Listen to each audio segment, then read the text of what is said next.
I'm Monique Sorgen, and today I'm going to be reading from my book, How Long You Should Wait to Have Sex, a novel. Boy, is it easier to get ready for a night out when you haven't promised everyone you'll wear a certain dress color. I get ready in record time. In truth, I think I was more motivated than usual because I knew that if I kept Lacey waiting, it would be that much longer before I got a chance to tell her all about my amazing night, and I could not wait to tell her about my amazing night. Lacey shows up, and I get in her taxi, ready to unload my whole story and release all my pent up emotions from last night when she starts in about her night. I can't believe you left me there alone with Marty last night. I couldn't figure out a way to blow him off, so I slept with him. I look at the taxi driver to check for a reaction to the mention of sexual activity. No reaction. Good. This one doesn't speak English. Lacey doesn't stop to check. She's still talking. And worse, I gave him my real number.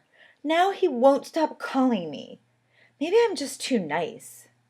Nice is not the first descriptive that comes to mind when you meet Lacey. Fun, ambitious, organized, honest, loyal, hardworking, detail-oriented, indefatigable, unintentionally funny, and her heart is in the right place, but the list of attributes doesn't usually lead to nice. She's never mean, but she's not really nice either. She's more like a reality check.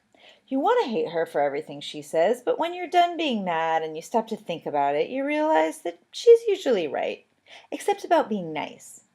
On the other hand, I'm the one who left her there under Marty's supervision, so the fact that she slept with him may in some ways be my fault, and I feel terrible about it. I trusted him. Was I wrong? How did that happen? I ask, after directing the driver to my office downtown. I guess if you think about it, I kind of had no choice but to go home with Marty. Every other guy I talked to in that bar was looking for you. They were all like, I'm supposed to meet a girl here named Samantha. I can't talk to you right now, or my friend who told me to come here will kill me. I have to at least say hi to this chick, Samantha.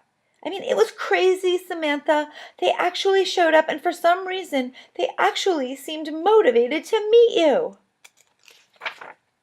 Some girl they'd never even seen before, even though they were talking to me. I'm torn between feeling proud of myself and bad for Lacey. But there's no good way to tell a friend that when you come on too strong, it makes you look desperate, and guys don't find that attractive. I also kind of feel bad for these guys who got all this pressure to come show up at a bar only to be stood up by me. Then again, I had no way of predicting how the night was going to go, and as far as I'm concerned, it couldn't have gone better. So, did Marty do anything to pressure you into sleeping with him? Not really. And who cares about that? The worst part is how much he's been calling me today. Good, I was right to trust him. He was on the up and up, and Lacey's only regret is that he still likes her the next day. She goes into detail. What happened is that after enough guys asked me where you were, I was like, yeah, where is she? So I go ask Marty because he was buying me drinks to make me feel better after each of the guys who basically rejected me, and he's all, do you think I have nothing better to do than to keep an eye on you and your friend all night? And I'm thinking, oh my God, he's being a dick too. But then he wasn't being a dick. He was just joking, which I figured out when he said, she left 15 minutes ago with that guy she met. So you see, it turns out he was paying attention to me. Even in the retelling of the story, Lacey is so relieved by this that I start to wonder if she actually likes this guy, but for some reason doesn't want to admit it to me. My suspicions are quelled by what she says next. So then he says, it's just rejection. You get used to it. And I'm like, what? Maybe some lame-o weirdo like him gets used to it, but that's never happened to me before. So of course he agrees with me that I shouldn't be getting rejected by all these guys, and he's like, you're so great, Lacey, blah, blah, blah. Those guys are idiots, blah, blah, blah. They don't know how lucky they'd be. And I'm all, why are you so nice to me when I'm so annoyed by you? Seriously, why is he so annoying to me? He could be a great guy. He is a great guy, Lacey. I know. You know what else he said? I shake my head no. He said, why doesn't anybody in this place just want to love the one they're with? He's so sympathetic to what I was feeling. It was like He read my mind. Or maybe, more specifically, he was trying to tell you about what he was feeling, send you a hint to stop chasing down those other guys when he's standing right there with you. Well, whatever. He got what he wanted. She pauses for a moment to relive her decision-making process in her head. But that's not why I slept with him. I did it because I wanted to. Good. That's the only reason you should ever sleep with anybody. Yeah, and he didn't even want me to sleep with him at that point? He didn't? What happened? He said I was too drunk. I was totally right to trust him. But I made him do it anyway, she continues, because I couldn't handle any more rejection last night. We really need to do something about her self-esteem. And the stupidest part is that a guy like Marty is exactly what would cure her insecurity. Thinking I could get her to give him a chance, I asked, "So was Marty as good in bed as you'd hoped he'd be?" Who knows? I was so drunk I would have enjoyed having sex with a cucumber tied to a chair. I laugh while trying to avoid conjuring the image of that in my head. Thankfully, our taxi driver still doesn't appear to speak English. Then Lacey concedes, "Although I did watch the video playback and it looked like it was probably the best sex I've ever had." You taped it? Always, but secretly. This is a revelation that even I can't justify about my dear twisted friend. That way, she goes on, if a guy dumps me, I can refer to it when I'm trying to remember how stupid he looks in the throes of passion. Again, if you take a second to stop and being mad at her, you will realize that she has a good point. What about you? What happened with you guys? I practically explode with my story. He was amazing, Lacey. So amazing that despite any stupid errand my boss is making me do, this day has already gone down in history as the best birthday of my life. John is perfect. He's everything I'd hoped I'd find at the party and more. Then realizing there is one little thing I should probably inform her of, sooner than later, I add. And I hope you don't mind. I told him he could call me later to join us wherever we are.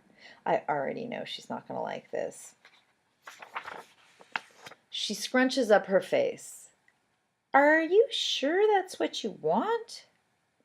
I know it sort of intrudes on our night, and I wouldn't normally invite a guy, but I figured since it's my birthday, you wouldn't mind.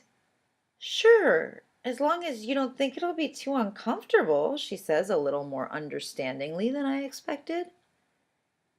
You mean for you? I clarify. No, for you, she says, as if her reasons were obvious. Why would it be uncomfortable for me? You're my best friend and he's a great guy. I have no doubts that you guys will get along fine.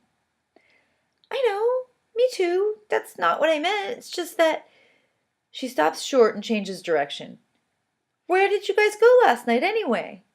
I don't mind that she doesn't explain whatever weird justification is making her think that it would be uncomfortable for me to have John here, because I'm too excited to tell her more about my night. Well, first he took me to his favorite place in the city, so I already know where to find him if he's ever...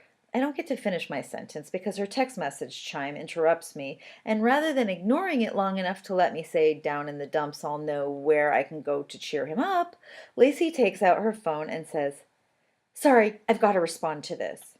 I try not to seem disappointed that I was interrupted and ignored after listening to her entire story about how she's going to actively pass up an awesome guy because he's too nice or too complimentary of her or too good in bed or whatever her stupid reason is. Is it Marty? I ask, trying to seem casual about my own need for attention right now. No, it's... Lacey trails off distracted as she finishes her text. She doesn't put her phone away. Nonetheless, I try to start in with my story again. So anyway, John takes me to... Lacey's text chimes again, and she goes back to texting with this mystery person and not listening to me as we arrive at my office building, pay the taxi, and go inside. Fine, I'll use this time while she's ignoring me to think positive, happy thoughts about last night. I can enjoy my memories even if she doesn't care about them. As we enter the building, I ask, Who is that? Oh, it's work, she stutters unconvincingly. We get in the elevator and start to go up to the 4th floor. Work? I ask incredulously, on a Saturday night when you don't have an event? What are you hiding from me, Lacey? She blushes and tries to suppress an uncomfortable smile that is bursting through her cheeks, clearly revealing that she's trying to cover up her lies. It's work. Why wouldn't I have important work stuff to do on a Saturday night? You do. Yeah, I reply as the elevator doors open on my darkened office reception area. But that's only because my boss is an asshole. The lights come up and everyone I know yells, "Surprise!" including my boss. Crap. Well, that's the end of chapter 8. Tune in next week for chapter 9.